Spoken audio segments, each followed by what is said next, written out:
Whew. I tell you what, folks, when it rains, it pours. And it did rain here after a long, long dry spell. I was really happy to see some rain come up because it's been so dry. And there's a lot of forest fires up in our area right now, which is, kind of smoky and problematic, especially when you got a head cold. But so I know we're supposed to have Deb on tonight. In fact, I was just talking to Deb a bunch, but it seems that technology had other plans for the show tonight because, I had nothing but problems with the phones dropping out, or it was like she could hear me and then she couldn't hear me, and it was just like dead. And I don't know. I don't know what's going on, but I love me some technology because, that's when something goes wrong with technology, it breaks about 15 other things. And so whereas I thought I was getting it kind of dialed in with a few audio anomalies, turns out I got a lot more work to do since that update that screwed up everything. So I do apologize for those of you that were here for free readings. I'd love to give you one, but unfortunately, Deb and I are going to have to reschedule her appearance because the phones just aren't working. I can't take calls or talk to anybody, and certainly there'd be no way for you guys to talk to Deb through the phone system. So, that's kind of the way the night's going. But I'll tell you what, I did come on because, by God, I'm going to give you guys a show either way, even though I'm absolutely not prepared for it. I still have some things pulled up that we've been reading through, and, we don't have a Discord question of the week question for tonight, but by God, we'll make it the best darn show we know how to, right? Because there's no I in team. There's, what is it? Teamwork makes the dream work. I don't know. I can't think of any more cliches to throw out there, but by God, we're going to have a show either way. I'm a trooper. Well, you're a trooper too, Deb. Thanks for trying to work with me before and try to get it sorted out. But I went through and reconfigured a few things while I was trying to troubleshoot it before the show, but there's just nothing I can do. So at least not in time to give you guys a show tonight. However, since you guys are here and we're talking, I'm going to give you a show anyway. It may be a little more abridged version of our normal Saturday shows, but we're going to do it. I even did some extra cleansing here in the studio. I was like, wait, well, is this technical or is it something else? Because of course, we've been doing live investigations here on the show. And so maybe something's here that's trying to be a little more problematic. So I did a bunch of cleansing with Palo Santo and sage and frankincense and prayers and stuff. So we'll see. But anyway, that's all we can do. Your phone's acting up. Uh-oh. It's kind of a technology night, isn't it? Sorry about that. Hope your phone quits acting up, aggravated. But welcome to the show, everybody. I'm your host, Brent Thomas. After all of that laundry up front, I just owed you guys an explanation. So again, my apologies. There will be no live psychic readings tonight, but we will get that rescheduled in the very near future and get Deb back as soon as we can. But again, if you're here for that, I'm sorry. I got to disappoint you tonight. But if you stick around, maybe I'll make it worth your while just because there's, there's still a show, right? I don't think I read that one. I think we're going to have to read this one too. Okay. I wanted to read this one too. Okay. Got a couple things to read. We're going to do an abridged news. So without further ado, let's get to some news that I just pulled up right now. Hopefully it's good. All right, everybody, let's get to the news.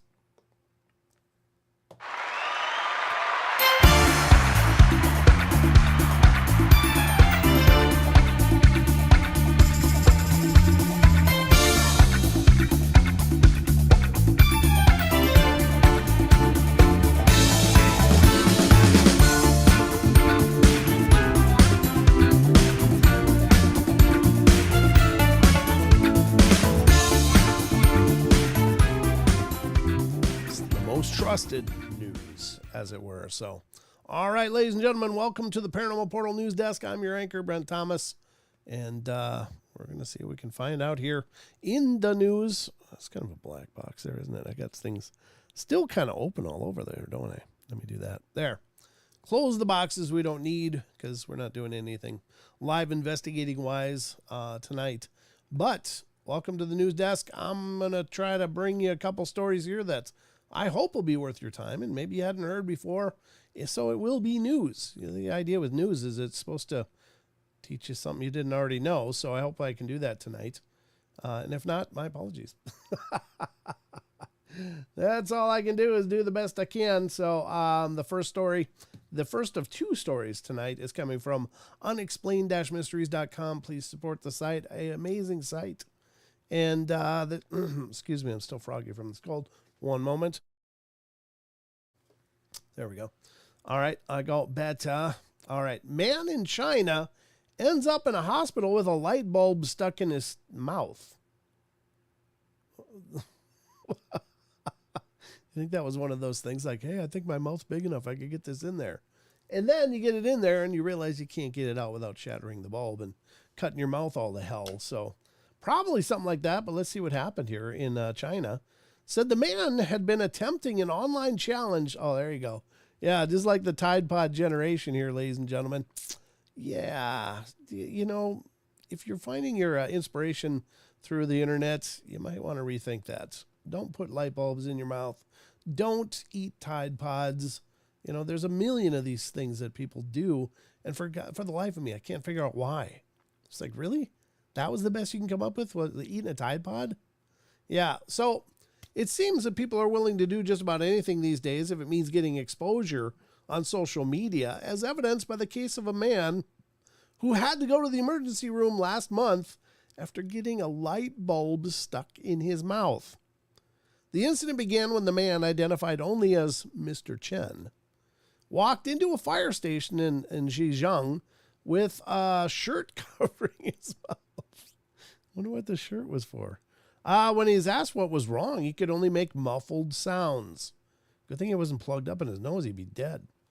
It turned out that he had placed the light bulb in his mouth as part of an online challenge, but was unable to open his mouth wide enough to extract it.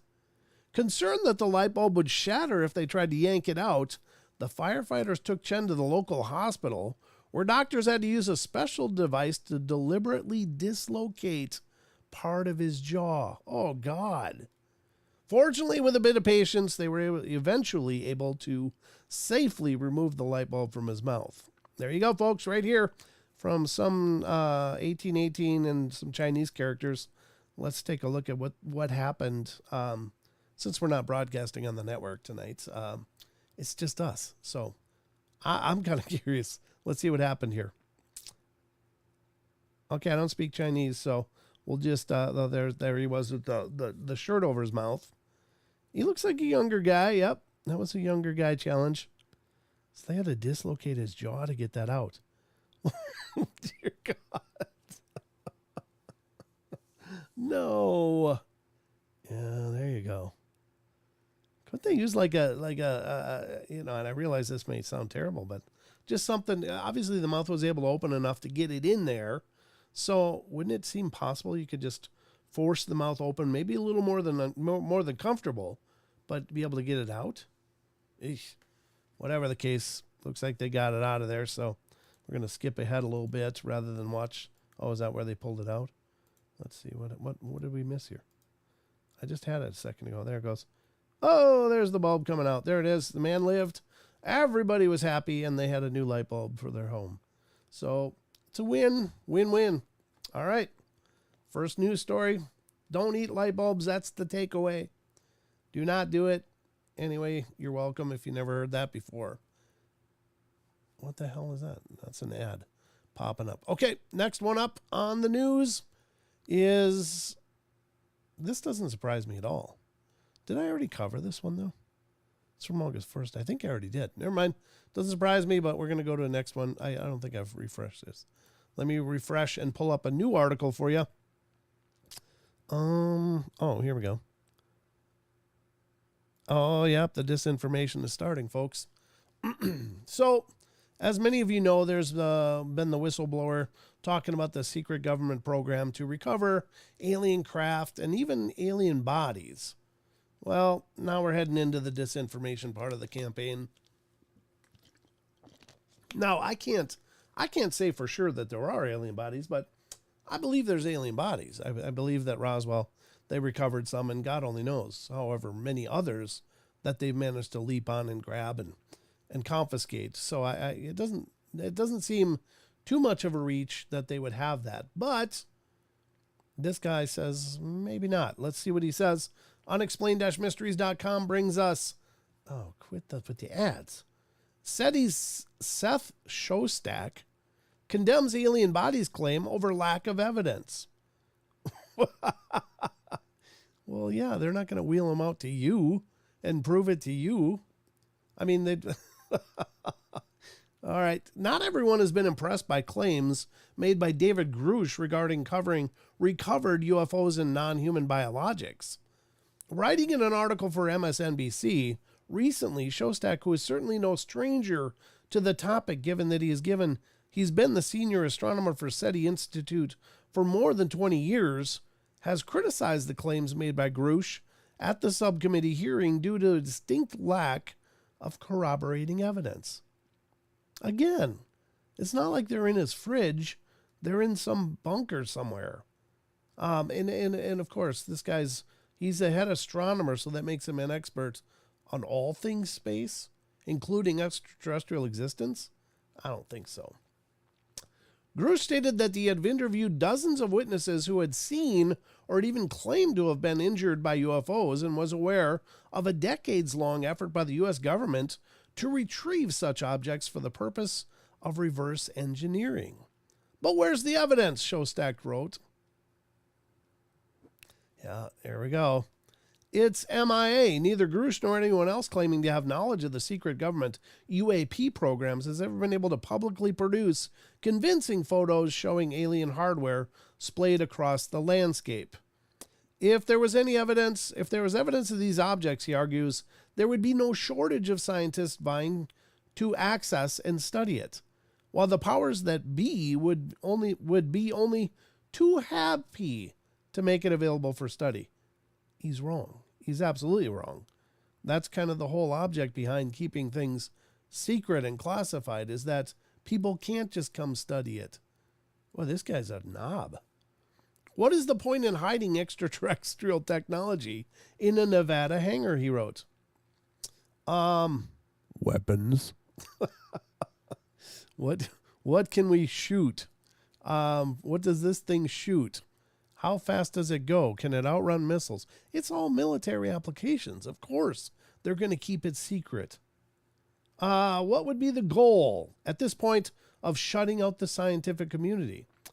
Because it's top secret. It's classified.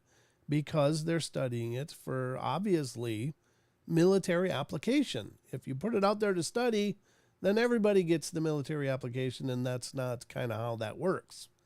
This guy's a real knob. Wow. The information technology and, importantly, wealth incentives here seem overwhelming.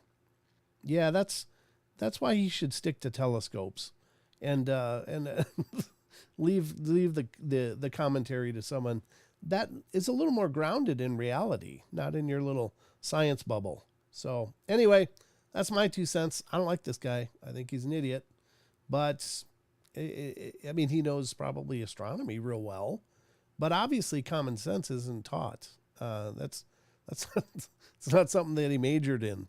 But anyway, that's my take, and it's my show. So you get my takes all the time.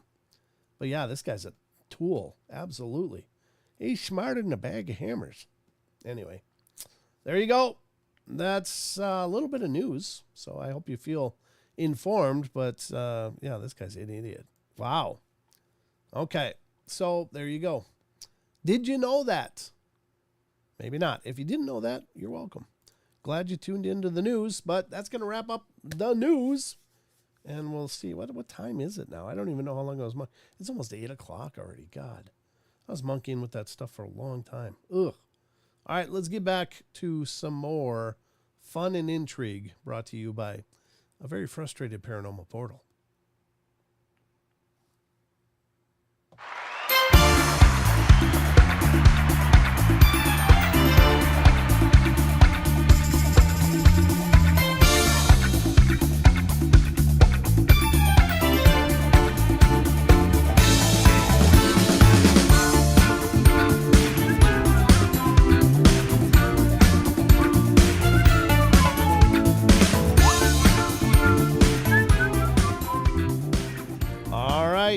That has been a presentation of the news.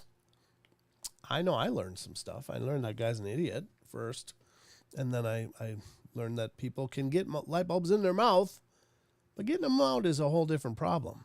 Didn't look like a floodlight or anything. It looked like a little refrigerator light. But anyway, don't do it.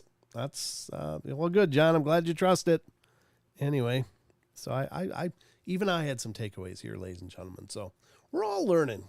By the time we finish our run on the Paranormal Portal and it's come to its conclusion, we should all be undeniably geniuses. Probably many of you are. But anyway, no, I don't know if I'm going to educate the masses, but you're certainly going to get a lot of my opinion as you tune in here on the show because, well, I got the microphone.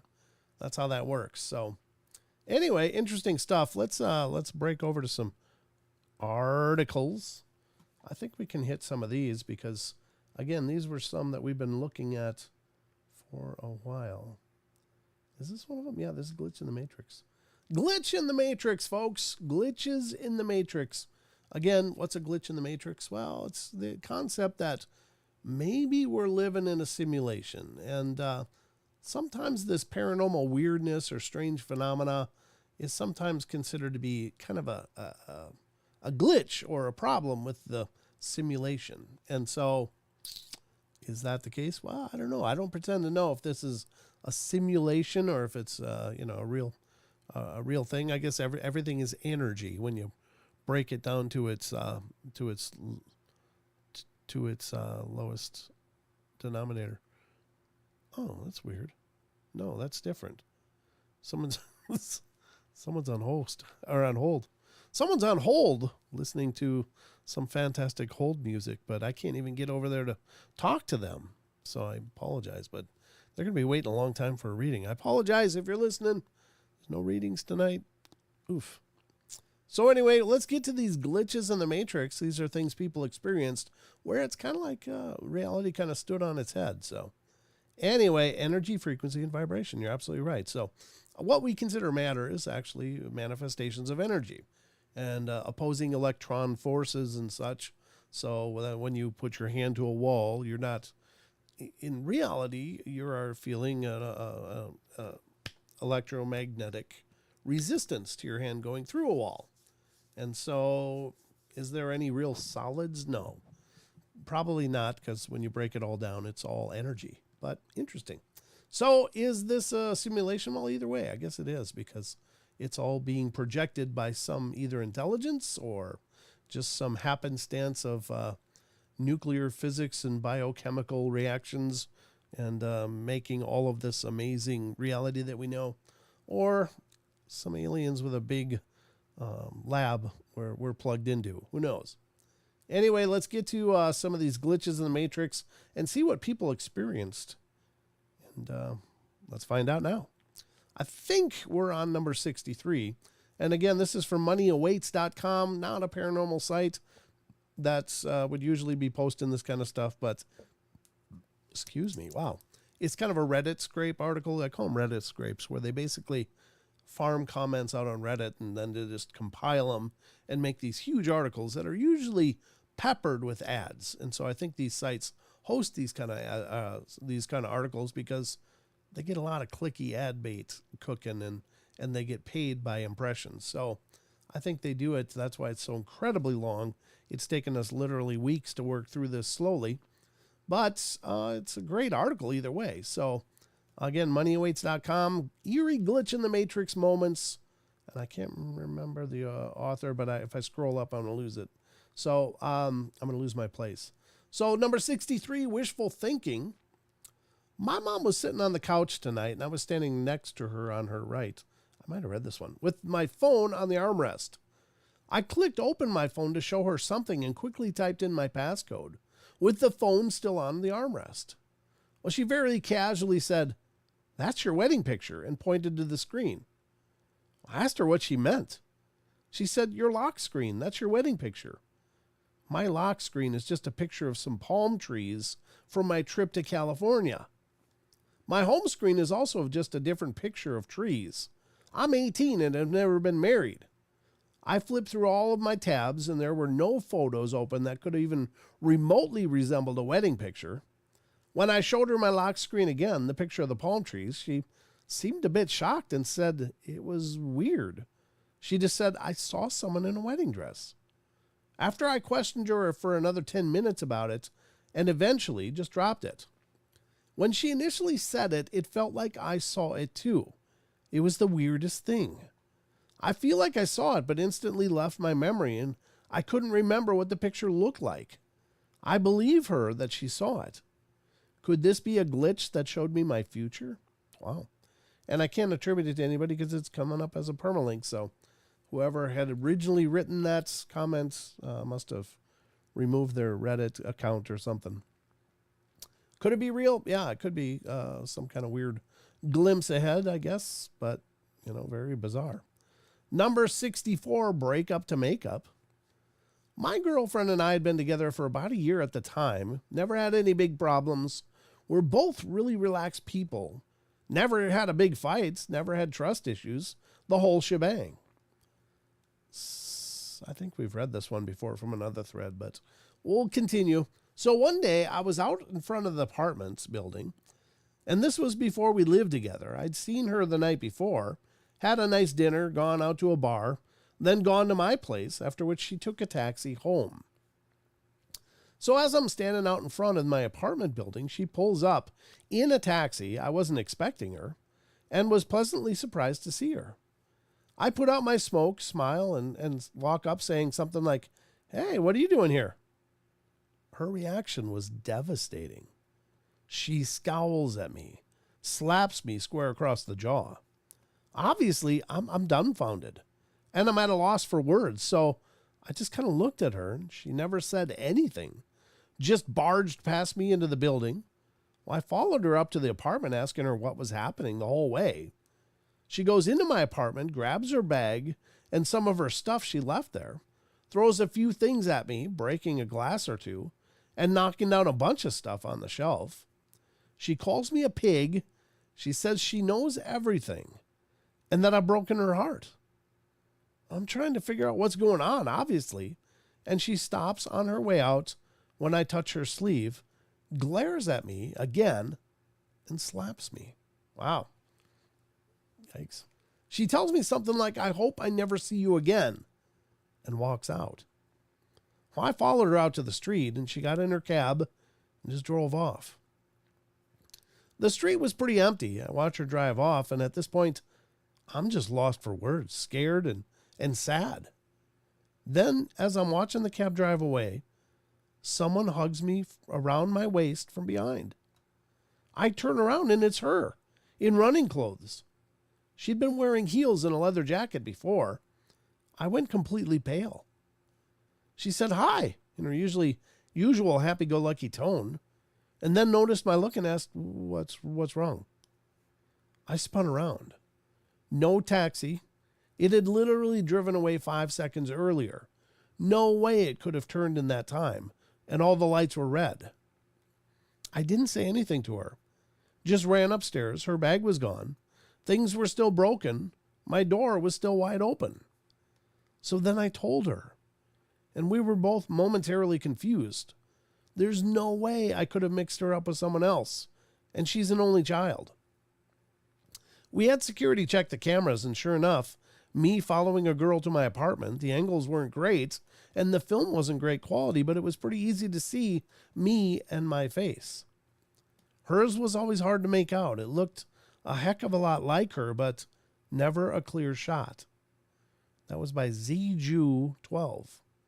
Yikes. That'd be horrible.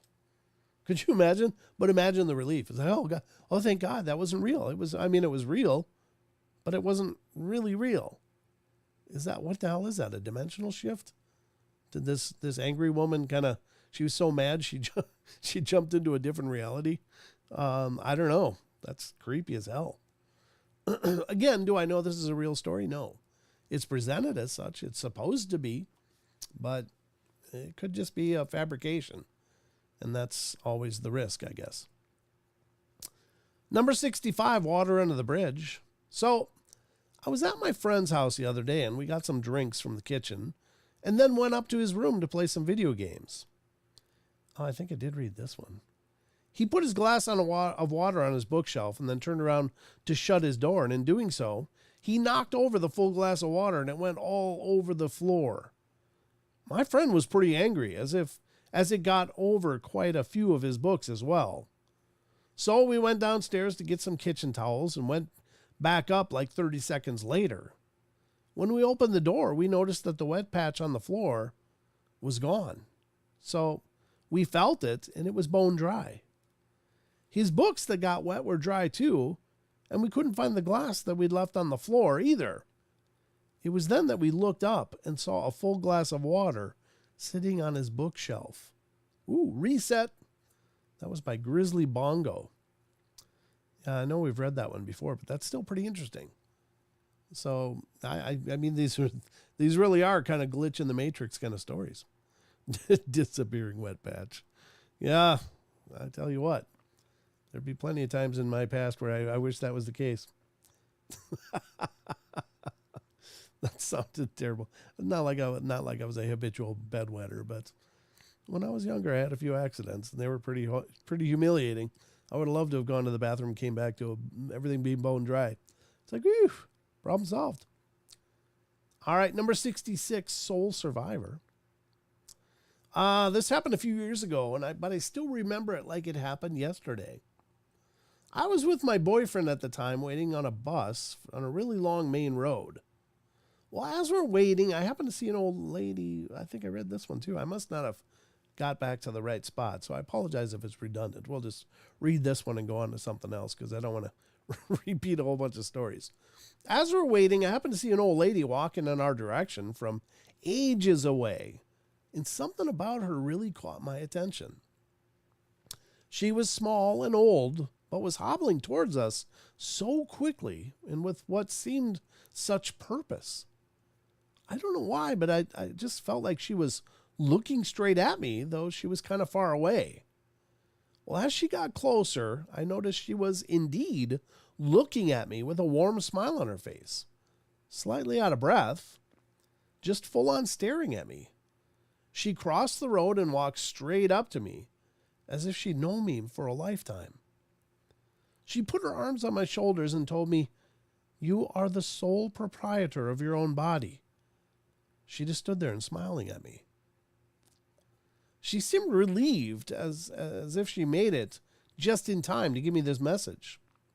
It wasn't creepy at all, just a bit confusing. And so I asked her to explain what she meant. She simply said, "Nobody can touch you if you don't let them, my dear. It is your body. Nobody can put their hands on you if you don't allow it." And just like that, she left. Later that same day, my ex was physically violent with me for the first time. This always stuck with me. Not saying she was an angel or something, maybe just a really batty lady with good timing, but it's just something I never forgot. And that was by Hillepaw. Hillepaw, I guess, or Hillepaw. I'm not sure how you'd say that. But anyway, it's by that person. So, cool story. I think that's beautiful. Don't let people put hands up on you. Unless they're giving you a blessing or something. Or it's somebody you want putting hands on you. There is that too. I mean, there's good reasons for hands. Yeah. All right, so there we go. Let's get to some cryptid stuff with our remaining time. Blue, I haven't had that problem, but I've seen channels I'm subscribed in to say subscribe instead. Little strange things. Huh. What happened? I don't know what I'm missing here. My internet is being sus. Yeah, I think my internet's being sus too. Cruzieth Maximus. It's been a frustrating chain of events here in the Portal studio, but hopefully I'll get this all resolved and we can get back to business as usual. My God, it's been cray. Cray. All right, let's get to some cryptids and see what we got. Well, I was going to look at the time. Yeah, 8:06, about an hour. I think we can get through all of these in an hour, I think. Yeah, I got 3 of those and 1, 2, 3, 4, 5 of those. So I guess we should be good. What was this? All right, so this one's the blog. Yeah, there we go. All right, we're going to start out with some Sasquatch Chronicles blog, ladies and gentlemen, because Wes is always providing me lots of material to work with. God bless him. Because I needed it tonight, as some of you here may have been like, when's the reading starting? Well, in case you joined us late, the readings can't happen because I've got technical problems coming out of my ears here. And apparently I've got some serious sound issues to take care of so we can actually field calls and Deb can do readings. So I do apologize. Yeah. Oh, there it is. Chris just came in asking the same question. So Deb is here. She's in the chat, but yeah, unfortunately we won't be able to do readings tonight. So my apologies. It's just you guys and me and some Sasquatch Chronicles blog, as it turns out. So, I mean, this is not a bad second option, is it? Oh, this cold medicine just dries me out. It's like, I feel like I'm talking through rawhide shoes. All right. Oh, man. Okay, let's go to Sasquatch Chronicles blog, ladies and gentlemen, and dig into some of the fun over here. Special thanks again to Mr. Wes Germer, and if you don't already check out Sasquatch Chronicles blog, do, because it's full of amazing information. Wes works really hard over here to keep it all updated and current, and so you can find some great stories and great links to check out. Head over to Sasquatch Chronicles blog. SasquatchChronicles.com is the home of it all. So we're going to go to one from July 28th. It says, Moose and the Sasquatch. Wow. Oh, Moose is the guy's name. I was like, ooh, they're going to go head to head. No, it doesn't sound like that. Moose writes, when I was around 9 or 10 years old, back in 1989, 1990 in Jackson, Wyoming, where I was born and raised, I had a friend who lived down the street from me who got a horse. We read this one. Gee, I didn't close it. Sorry. Never mind. Sorry, Moose. We read your story last night, didn't we? Anyway, sorry about that. I think we did, didn't we? Maybe I didn't. Maybe I'm thinking of a different show that I did, or a different story. No, I think so. Yeah, I did. I did, right? Right, guys? I mean, my God. Yeah, I know I did. All right, let's go to the next one because I can't be sure. This one is a Ring doorbell video, and this is, what is this on my Ring doorbell camera? So it says, a listener writes, this from August 1st, thought I'd send this to you. I have no idea what this is. Just showed up on my doorbell camera. My doorbell registered it as a package delivery that I wasn't expecting anything. I opened the door and I didn't see anything, then went back and viewed it. I think it might be a bug and the light is making it look more than what it is. What do you guys think? Well, let's check it out. I love these Ring doorbell videos because they're pretty interesting, but this is actually from Sasquatch Chronicles YouTube, and let's check it out. And yeah, it should be on screen so you guys can see it. And there is, well, the sound is available. What is that? Oh, is that an orb? Something? Is that what he's talking about? There was a little orby thing. Oh, there it is. Oh, that is weird. But I think I might know what it is. Maybe. Okay, yeah. Pretty sure. It's a hell of a big one, though. Okay, so what we're looking at here, folks, let's get into it again. Here we go. Okay. Oh, come on. Stop it. So in videos like this, I used to debunk a lot of these on my evidence review series that I did when I first started doing YouTube. And you can see it slowly moving around. Now, one giveaway that this is probably a big spider web, and I don't know if it's actually connected to the ceiling up here or somewhere above the camera on the wall, and there's a bit of a draft, a current. Doesn't take much because the spider web is incredibly wispy. But look at the quality of the motion. And it seems to have a very obvious pendulum-like quality, as if whatever's up here is attached at a fixed point, but what's down here is swinging around in whatever current is there. So let's go through it again. I think when it was here, it was kind of blown out further away from the camera. And again, you're not seeing the whole web because whatever's caught on that web is, like spiders are always cutting down webs and making new webs because they get old. So that's a lot of time where you get these stragglers, these strings that hang down. And oftentimes you'll experience them in basements and stuff where the spiders have kind of cut down old webs and they're pulling up new webs because they don't stay sticky forever. If they're not sticky, they can't catch things. So spiders are constantly updating their webs and pulling down old ones. But this looks like possibly a mass of web that came together after it was cut free and made a bit of a mass there. But let's watch it again. You see it's over here as if, and again, it kind of goes out of frame here. So it might be a significant size and up here on the eave somewhere. But if you look at it, it does seem to have what appears to be like a fixed point up here. And some of these, you actually see things appearing down here. Let me go back and I'm gonna actually pause it, see if I can demonstrate to you, where you can see little glimpses of more of that web below. Right here is one of them. I wish I could show you without making that thing, but it's right down here, right above right at my mouse point. There's another a bit of a blur here, where you can see it's actually quite a bit longer, but it has to catch the light and reflect back into the camera aperture. So that's why you're not getting a full strand.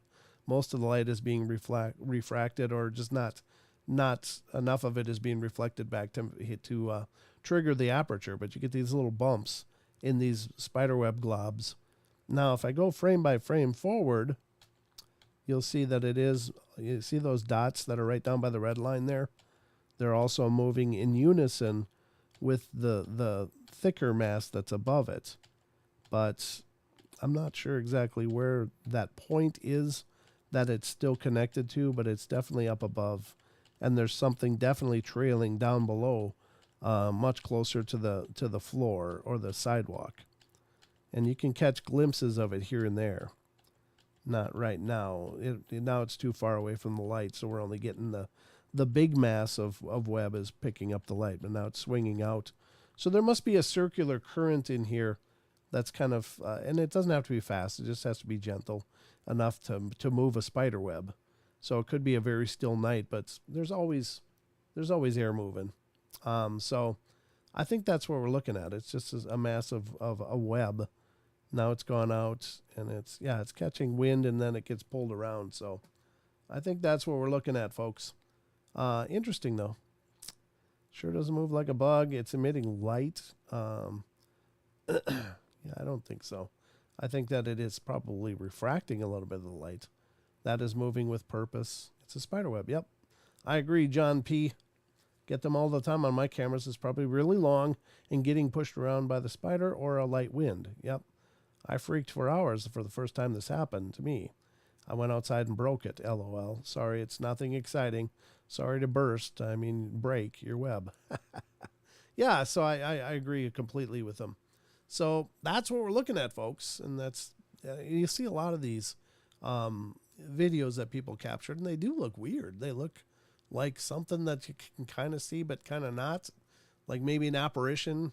But there's a fixed point on it. So technology can be finicky. It works when it wants to. Yeah, isn't that the truth? Yeah, very cool. Rachel said if there was audio, we'd hear the fly going, woo, yay! Like he kind of broke free and he's got one big strand of web left.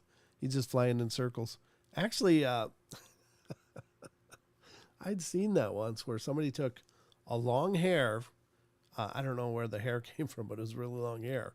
And they tied like a lasso and put it around a bee. And they were walking around with this bee like a little bee balloon. It was it was actually hilarious. I was like, oh my God, how did you manage to do that and not get stung? But it was crazy. I think it was like a bumblebee too. It was like a big bee. You know? But he had on like a leash, this really long hair, and it was like crazy. Never thought I'd see that in my life, but there you go. I saw it. Let's get to the next one. That's just a little, it's kind of cool to do videos like that too every once in a while. That could certainly have been a trail cam terror, I guess. But I wasn't expecting it. I just clicked and there it was. So, but I think it's important to review videos like that as well, because, you know, we're all enthusiasts of all this crazy, paranormal stuff. And I think you have to be able to look at it and with a critical eye. You've got to look for all known possibilities before you jump on that's an orb or that's a spirit. And there's some crazy things that get captured on like Ring doorbells and stuff. One of the things that can be look like apparitions, like even look human-like and walking along, is the fact that some of those cameras don't have very good refresh rates, and so they may not refresh the entire sensor. It might only refresh parts of it, and so you get these like what looks like pairs of pants walking with nothing above it, or a torso walking with nothing below it. And I don't know if it's a glitchy thing or it's just that the refresh rate is so slow that it's not really keeping up with the activity. So sometimes those things happen, you know. One interesting thing that I think is worth noting is that orbs in photography used to be incredibly rare. Very, very, very, very rare. And I'm talking in the film days when you had film and you had to send it in and get it, you know, processed and then sent back, or you could go in your own dark room and do it. But with the advent of CMOS sensors or electronic sensors, they pick up a lot more stuff than film does. But a lot of it is very much, I think, false positives, that you get a lot more reflected dust or water droplets and misty or rainy nights. If you're using a flash, look like you're surrounded in orbs. So people see orbs everywhere, but I think it has a lot to do with the mechanics of our newer cameras, our digital cameras, that they pick up things and people are used to evaluating it. It's kind of like you would a film, you know, like, well, there it is. That wasn't there when I was there. But it picks up anomalies that you wouldn't normally see. Sorry was a reflex. I couldn't help it. What'd you do, Maggie? Trail cam terrors? Yeah. Let me just do it.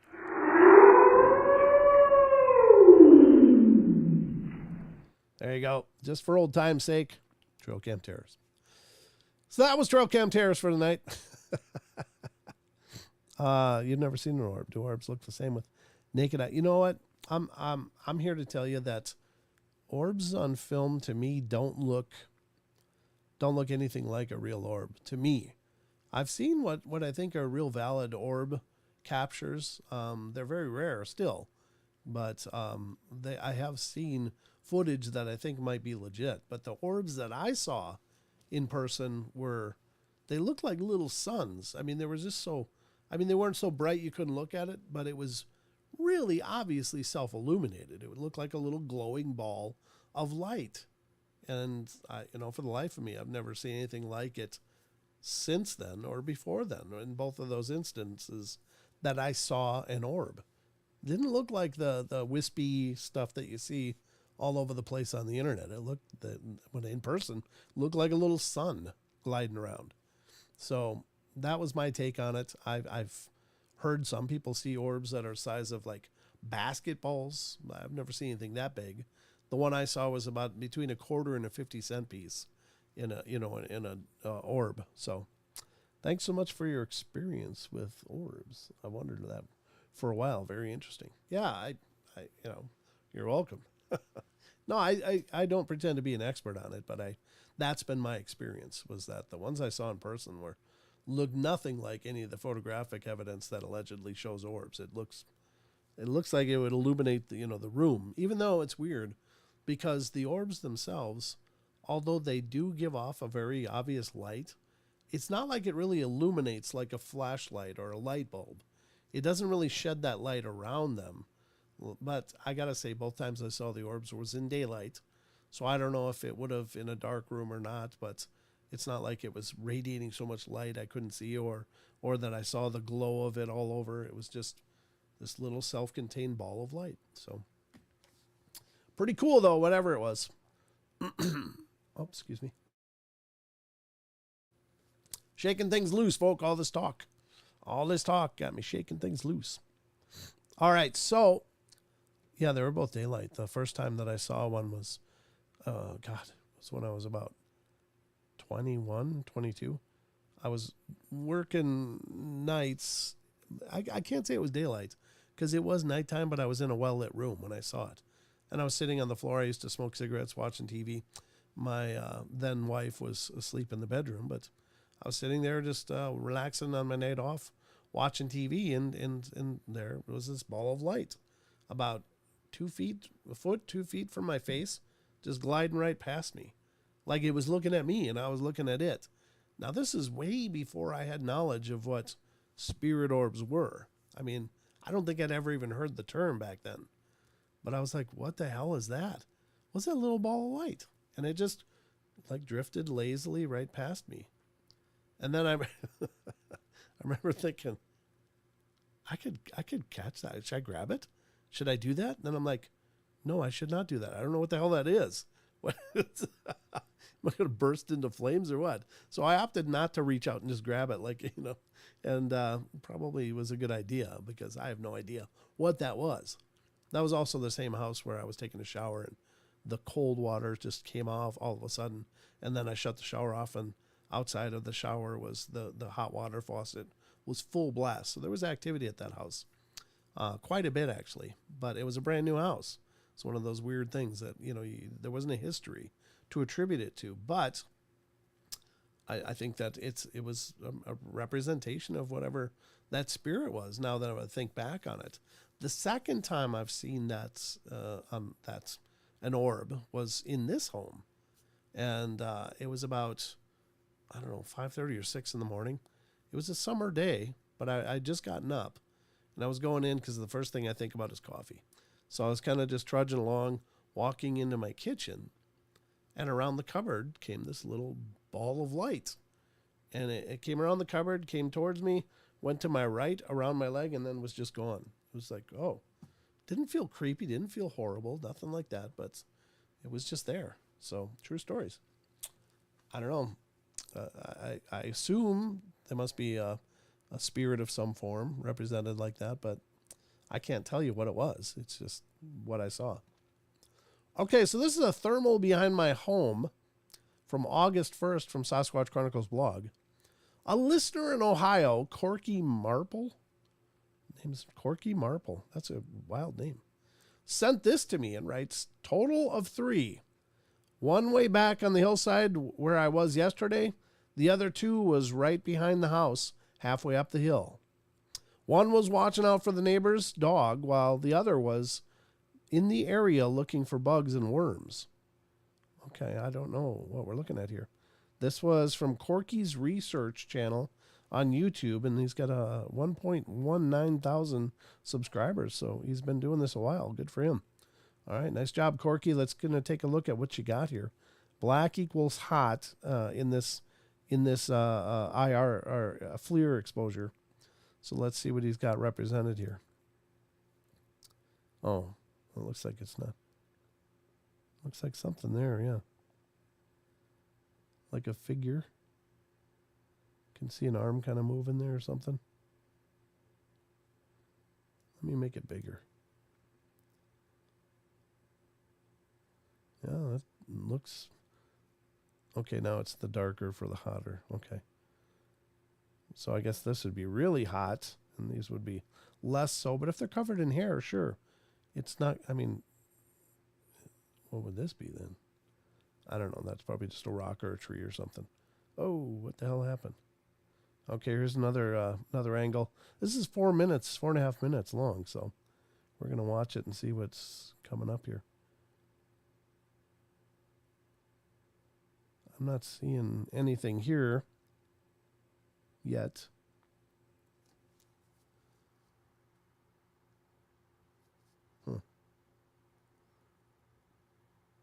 Again, this is the darker colors are warmer, I guess, right? I don't know what I'm looking at there. I can't really tell. I don't see any motion, so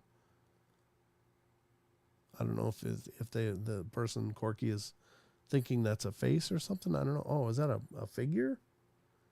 Way back in the distance there. Oh, look at that. Okay, huh? Wow, I wouldn't have seen that. I'm glad he switched the color temperatures, because before it was like, wait, what is that? But this does look like a figure, like a leg and another leg potentially, and a figure. I'm not sure what this is, but very interesting. Huh. Okay, so now we're going, what, red is hot? Oh, look at that. Yep. Yeah, there's definitely motion there. It's moving its arm around or something. Interesting. If that is indeed a figure, I mean, I don't know. It's kind of ambiguous, but I'm not sure. Is it moving its hand around and that's hand heat getting picked up? Or, I don't know. Is it just so far away it's not getting a real good read? Because there is a lot of foliage around there, so I don't know. That's very strange. It does look like a figure, though. It looks like you're looking at a head, shoulder, possibly a hand or something, and then one leg or two legs. But I would love to see this same picture, but with a regular camera, so we could see what indeed we're looking at. So is this the black is hot again, or not? I don't know. Yeah, I mean, they're pretty good captures. I nothing absolutely, beyond a doubt. Not like Stacy Brown's image or the footage from the AYR team, but it does look like there's something there. But it does require some speculation, because what is it for sure? I don't know. But that's pretty cool. Okay, well, there you go. Corky's research on YouTube. Check out his channel. I'm sure he's got a lot more posted there as well. Oh, look at this one. This is HIK Micro Falcon. I don't know what that is, but I think that's on his channel as well. Or it's just a similar video, because it's a thermal. But anyway, very cool. And yeah, it looks like you might have caught something pretty amazing there. But again, it is a bit ambiguous because it's off of the distance. You can't see full body motion or a stride or anything to really lock in on. I'm only locking in on what look like familiar shapes. And so I could be absolutely mistaken, and he could be indicating something else completely, but that does look like a figure. But then again, it's the same temperature as whatever this is and whatever this is. So I don't know. You be the judge, but that's pretty interesting. Pretty interesting stuff. The scope image looks like 3 soldiers resting. Yeah, it kind of does, doesn't it? Could be, it could be a battlefield for all we know. But I'm sure this guy is, written into Sasquatch Chronicles. So, oh, that's nice. Look at that comment. Jeez. Okay, well, William wants to be entertained a little more than that, I guess. So, anyway, cool take. I mean, do I know it's a Bigfoot? No. But do I know it's not? No. Because it's ambiguous. It's kind of in the middle there. But interesting. All the same. We're heading up to a story now from Sasquatch Chronicles blog from August 2nd. This one sounds interesting. It's I have no idea what I saw. A listener writes, I'm a 29-year-old mother from eastern Kentucky, and I've had an incredibly strange encounter while deer hunting with our oldest daughter last year. I am skeptical about telling this experience just because I am skeptical myself, but here goes nothing. Last year, I promised our oldest daughter, who was 6 at the time, that I'd take her deer hunting on our property opening day of modern gun season. My husband and father and I own around 40 acres of the Montgomery-Menifee line, the entirety of which is almost completely wooded and goes all the way to the top of Turkey Knob, which then backs up to hundreds of acres of uninhabited forest.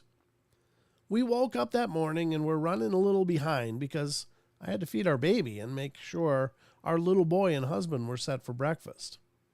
What a good mommy. Once we headed into the woods, the sky was starting to get lighter, and I made the decision to find a good spot to sit on the ground because by the time we made it to our stand, it would have already been daylight. Ended up at a tree that backed up to the top of Turkey Knob, and we could see over the ravine into the ridge line where a big game trail was. We sat there for probably 30 minutes or so, and my little girl fell asleep in my lap. I was watching some gray squirrels play on a log down the hill in front of us when I heard a baby cry. The squirrels ran off and everything got really quiet. I thought maybe I was just hearing things. Our baby was only 4 months old at the time, and I was still breastfeeding, but then I heard it again and again. I felt really disoriented, like I couldn't figure out where the cry was coming from. While I was trying to figure out where the cry was coming from, I heard something barreling down the side of the mountain behind me. We have horses, and it was every bit as loud as a horse would be galloping full force through the woods. My little girl was still asleep in my lap, so I couldn't jump up without waking her and her making noise, so just sat as still as possible and grabbed my knife on my side. My rifle was leaned up against the tree. Out of the side of my eye, I saw something huge with long black hair coming down the ledge right behind me and to the left of the tree. I thought it was a bear spooked from all the gunshots until I saw its face out of the side of my eye. It was no bear. It was looking behind it, and then it looked forward. It was like it was surprised that it saw me there. Furrowed its brow, sorry about that, grunted and acted like it was going to charge me. But then, and I truly believe this, either saw I was a woman or was holding a sleeping child, and its expression immediately softened and hunkered down, held both its huge hands out like to say, "It's okay, it's okay," slowly backed away about 3 steps and turned and bounded back up the cliff, completely out of sight. I was fully prepared to fight that thing to the death to protect my girl, but thankfully, it didn't come to that. Wasn't even that worried waking her up and walking back out of the woods. Felt like an unspoken thing between mothers, to be honest. I have no idea what I saw, but I am almost certain she was female. When she stood all the way up, she was probably 6 foot tall or so. She had a gray skin on her hands and face. Human eyes, the whole thing had me dazed and confused. I haven't told anyone this for fear of sounding like an absolute crack job. There's been multiple odd things happen on this property prior to this, and a weird occurrence that has happened since. I'd be happy to tell the whole story. Wow. That's pretty awesome. I mean, what a beautiful thing, right? It would suck if it was just a guy, and it didn't get all apologetic. But it was looking like, I'm going to tear you apart. Oh, wait, you got a kid? No, you're good. Mom to mom kind of thing. Yep, mothers know. A mother has empathy for a mother. Well, that's a beautiful story, actually. I mean, I like it. I think that's awesome. What do you guys think? Any thoughts? I think it's cool. I think it's cool. It's my show, so it gets to be cool. All right, so that was another good one. I do like that story. I think it's beautiful. It's kind of beautiful in a sweet way. It's like, oh, wait, no, you got a kid. Don't wake the kid. It's fine. It's fine. I'm going to go back. See ya. And then drifted away. It's kind of a neat story. All right, let's go to the next one. What time is it? What time have we got? 8:37. Yeah, we still got a bunch of time. Well, not a bunch. We got about 20 minutes. But I don't know how long this one is. We got about, the time for this one and maybe another one. After this, we'll see how it works out. But this is the last one I've got pulled up from Sasquatch Chronicles blog. This one's from August 2nd. I think I just saw a Bigfoot. A listener writes, I'm from Alaska. I was born and raised here. I have a family of 6, me, my wife, and our 4 children. First of all, I want to thank you for your podcast. It makes long drives and quiet days so easy to get through. Anyhow, I absolutely love your show. My wife and children love it as well. My youngest daughter, Jaina, I think it's Jaina, Jaenah, 6-year-old, pronounces your show as Scratch Scratch Chronicles. Scratch Scratch. Scratch Scratch Chronicles. I thought that was funny and adorable. My youngest son, 4 years old, since he was 2, was fascinated by the thought of Bigfoots and has always made whoops into the woods whenever we went out camping or had family outings. Haha. Anyway, my dad is a big believer in Bigfoot and growing up has always entertained the idea with me and my siblings. He's an Alaskan native artist and we would travel a lot to make some sales. I don't remember my exact age, but I'm guessing I was about 12 at the time. We took a trip from Anchorage to Fairbanks, Alaska, and we got about halfway there and pulled off next to a river to camp out and build a bonfire for some hot dogs.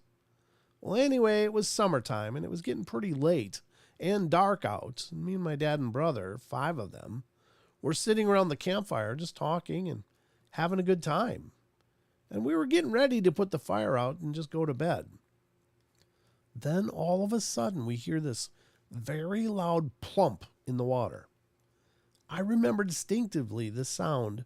It sounded like a large rock was thrown into the river.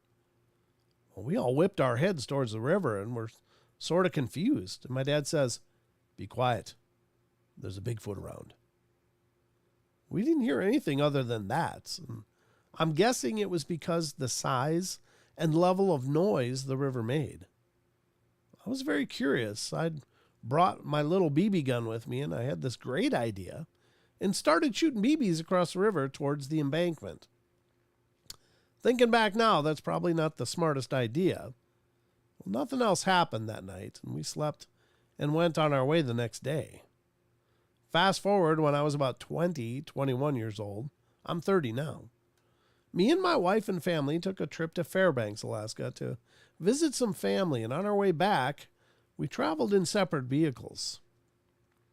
I went ahead of my parents with my wife and a few of my siblings. We were roughly 80 miles ahead of my parents, and it was going to be a very late night drive. We were about 2 hours into the drive, which would put us about an hour past Nenana, Alaska. It was nighttime, and it was a very clear night. I don't remember the exact time, but I'm guessing it was around 10 or 10:30 p.m. I was driving, and everyone started to doze off, and I was focused on the road and noticed a bright, glowing red light hovering towards my left at about 10 o'clock. I kept glancing over at it, wondering what it was. It looked like a huge ball of fire. I'm thinking this thing was probably about 30 to 40 miles away in the middle of nowhere, hovering maybe 1 or 2 miles high. At first I thought maybe it was an airplane with its spotlight and getting ready to land, and then all of a sudden the thing started moving rapidly to the right, probably to my 11:30 o'clock position. It happened so fast.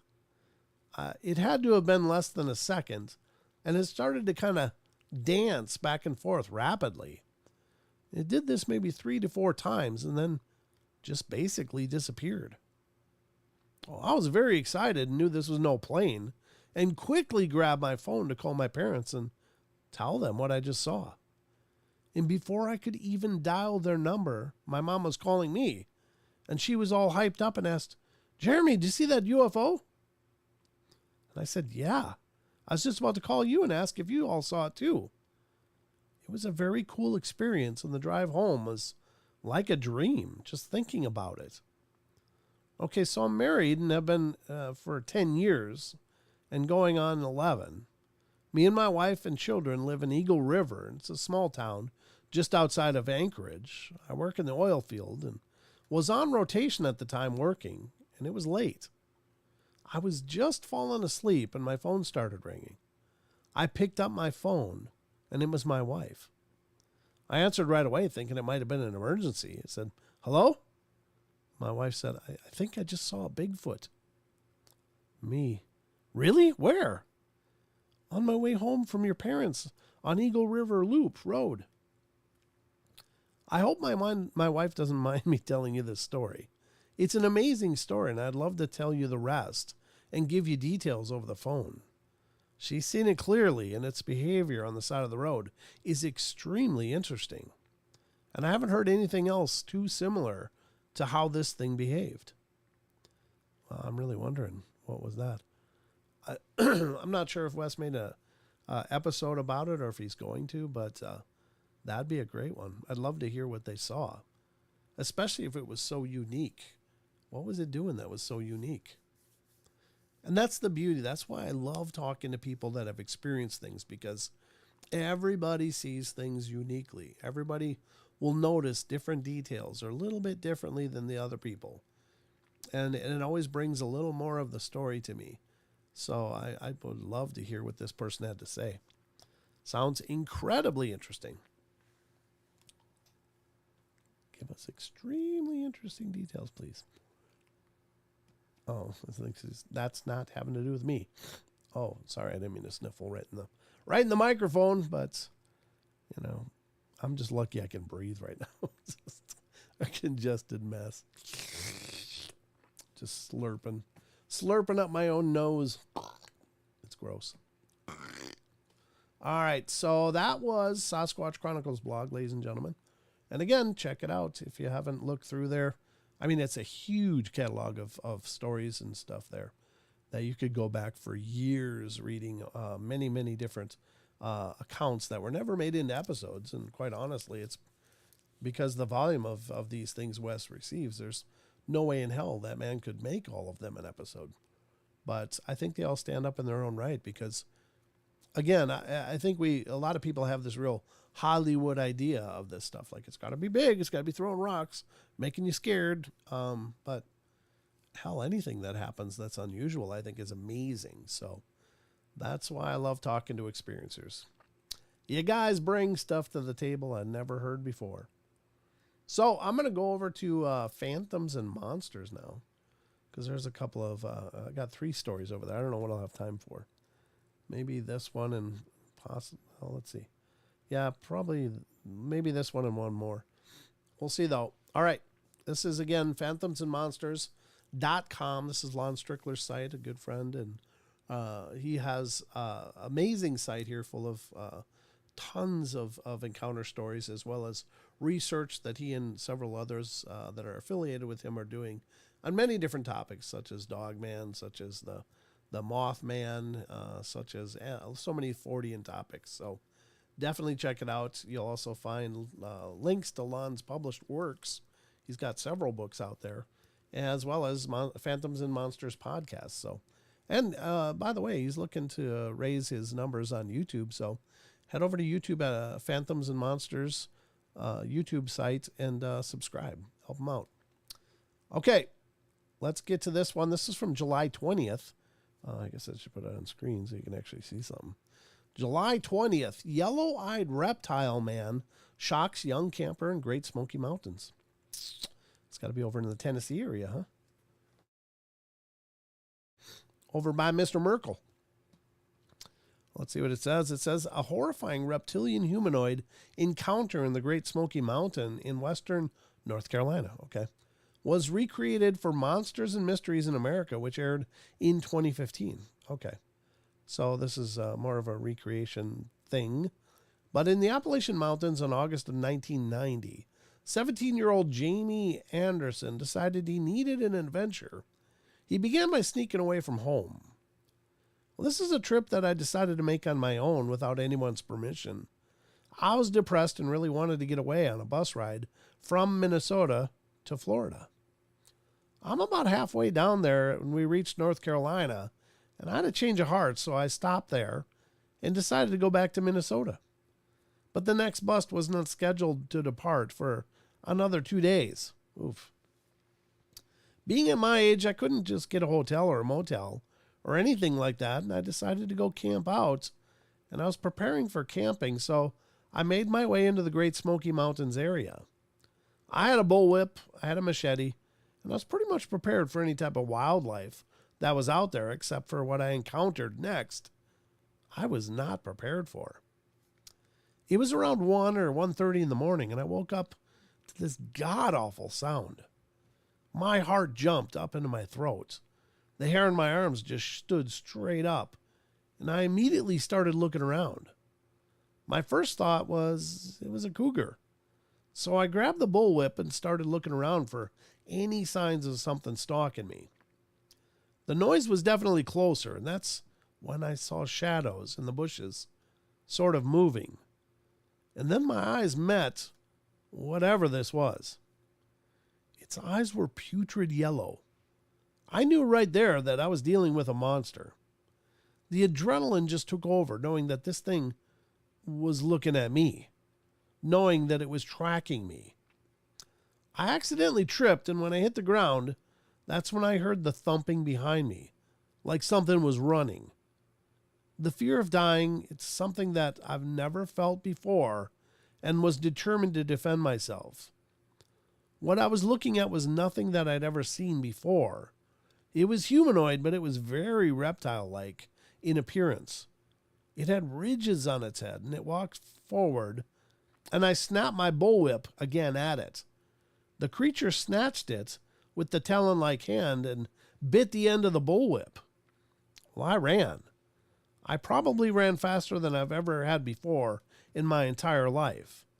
The only thing that was really going through my mind at the time were how much distance I could put between this thing, me, and whatever this thing was. Jamie was so desperate to escape that he dove into a cold mountain stream. When I got to the other side of the river, I got out and I immediately started scanning the area, looking around for it. I didn't know where it was. Hey, for all I knew, it could be in the water, so I decided to put some distance between me and the river. I must have been walking for about 6 hours at least, and that's when I ran into a Cherokee native man. I asked if I could get a ride back to the bus station. I looked pretty beat up, scrapes from tripping, and I was still shaking from the whole experience. The man asked what happened. Something inside me told me to just tell him, and there was a very long pause. I thought, oh, he's going to kick me out of the car for sounding crazy. He goes, "You're lucky you only ran into one. Let's go." We just left it at that. We didn't talk about it anymore. Yikes. That was apparently from season 3, episode 7 of Monsters and Mysteries in America. Wow. Only one of them. I don't know what that is, though. I'd love to know if that Cherokee man actually knew what these things were called or what the legends are. If anybody out there knows about them, please let me know. I've just not heard.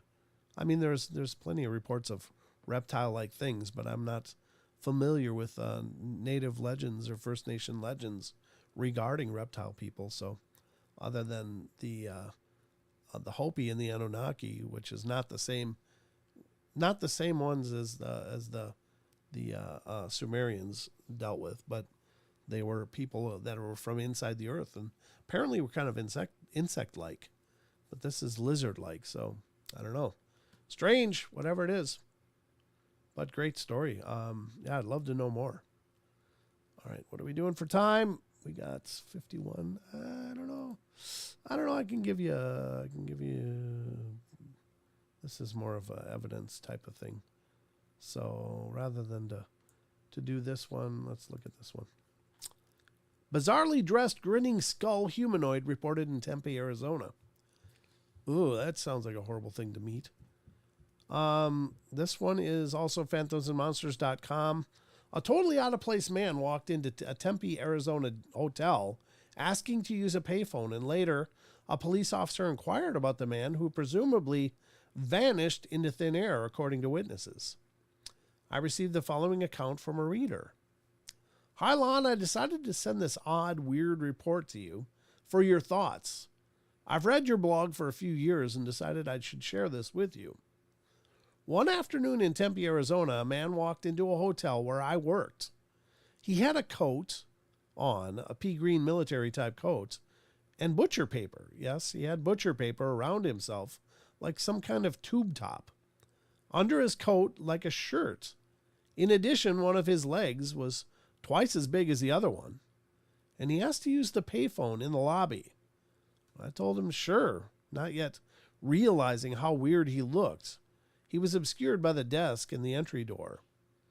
We started out with a weird vibe at the moment he crossed into the lobby to the phone, and that's when we finally got a chance to look at him.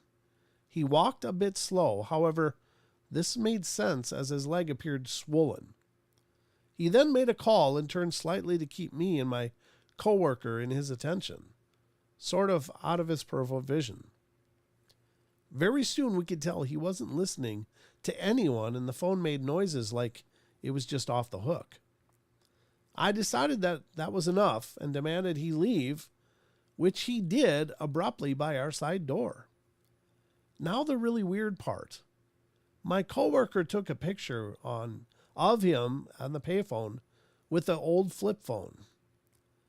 In the digital pixelation, he was moving, which rendered him blurrier than the rest of the picture. He looked like his face was an oversized, toothy, grinning skull, black eyes, and a hole where his nose should have been. It was so bizarre. It reminds me of a story about the man made of parts in the mirrored sunglasses, a story from Victoria, England, in which a man encountered a man he thought was made of parts. Later that day, a police officer came to the hotel asking if we'd seen a man fitting the same description. I acknowledged that we had and told the police officer what had occurred. I then inquired why he was asking about this bizarre man. The police officer stated that the man was seen in a nearby park by a couple who later reported that the man had suddenly vanished into thin air, just a few yards away from them. This occurred in late 2019 before the COVID lockdown. I haven't heard anything further about the unknown man or whatever he was. Lon's note is, I'm not sure what or who this unknown man or humanoid was, but it is indeed very strange. The odd photo manifestation does mirror a few other accounts that I received in the past, but as with those other accounts, it's difficult to determine what this actually was. Interesting incident. Very interesting indeed. Yikes. Well, I don't know.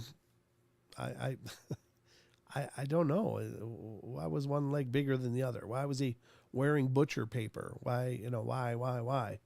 There's so many questions that leap into your mind when you hear stories like this. Like, what the hell is going on here? Does that even make sense? But this is the reality we live in, folks. We just don't know. We have no idea. But anyway, it's the art of the journey, right? We're all on this journey of exploration and discovery, and maybe we'll discover what the hell some of this means someday. So I think that's going to about wrap it up for me. My voice is about hamburgerized now. Yeah, very strange.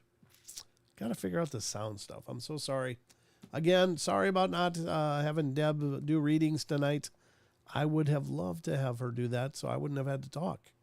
But it didn't work out. We will get it rescheduled and figured out, but it's going to depend on when I can chase these bugs out of the system. I don't know I don't know where it went wrong. I don't know what went wrong, but I've rerun lines. I've looked at settings. I've reconfigured. I'm a bit perplexed, but thank you, Microsoft. Always makes my life interesting. So anyway, guys, I guess that's going to wrap it up for me. Once again, I hope you have a great rest of your weekend, whatever you're doing. Enjoy yourself. Make sure to unwind. Take advantage of the days, of the warmth. Get out and enjoy yourself. And yeah, we actually had rain here, which was really cool.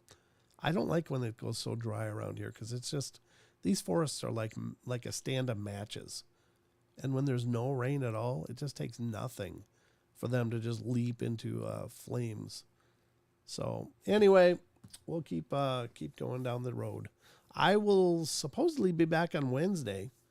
We'll see if I get things all sorted out between now and then. I'm pretty sure I will. But anyway, I hope you guys are doing wonderful. Take care. Enjoy yourselves. Remember, we love you all. Be good, be kind, be nice. Take care of each other. Help each other out. Find the magic in every day. And remember to laugh as much as you can. Because otherwise, life gets a little harder. Thank you, John. Glad you enjoyed it. My voice is just about done. It's all breaking now. I'm just breaking now. Now I can talk all sexy. Thank you very much. Thank you. Thank you for tuning in, folks. I don't know. Do anything? All right. That's all I got. You guys take care. And I'll see you next Wednesday. But watch for the new podcast on Monday. Well, yeah, Monday.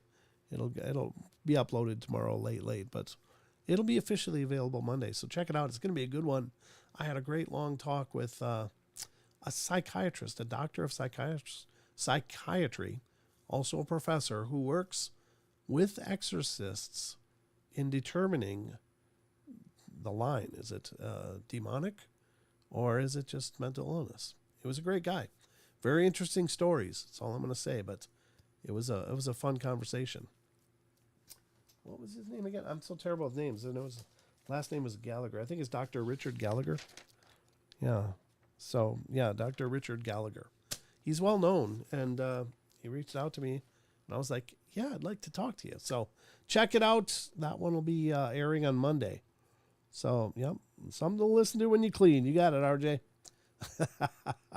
So anything anyone has to say, just let me know now. You have a few seconds. How fast can you type? Intriguing indeed. All right, that's going to wrap it up for me, guys. I'm going to go take some more cold medicine and decongest. All right, have a great night. And again, I'm sorry about the way things worked out tonight, but I hope this was at least a passable substitute. I mean, nobody can be Deb except for Deb, but at the second place, we had a good night of discussion. So I will. Oh, hey, brother Jeff, how you doing, brother? I'm feeling better. It is getting better. I'm just getting really raspy and my voice is about gone. So this is a good time to stop. So, all right. Good night, everybody. Take care. Love you all. And see you Wednesday. Watch the social media for any updates or anything like that. I just did a TikTok video today. I'm a TikToker now, folks, but I think it turned out good. You guys will have to check it out. It's something that I'm sure many of you have already seen, but it's a more abridged version of it. So if you head over to TikTok, and if you are a TikToker and you don't already follow me, find me. I'm over there. I think it's at Paranormal Portal, PORTL, but if not, it's Brent Thomas and then some numbers. I can't remember how the hell it works. But anyway, I'm TikToking, so you're welcome. All right, guys, good night. Take care, and see you soon.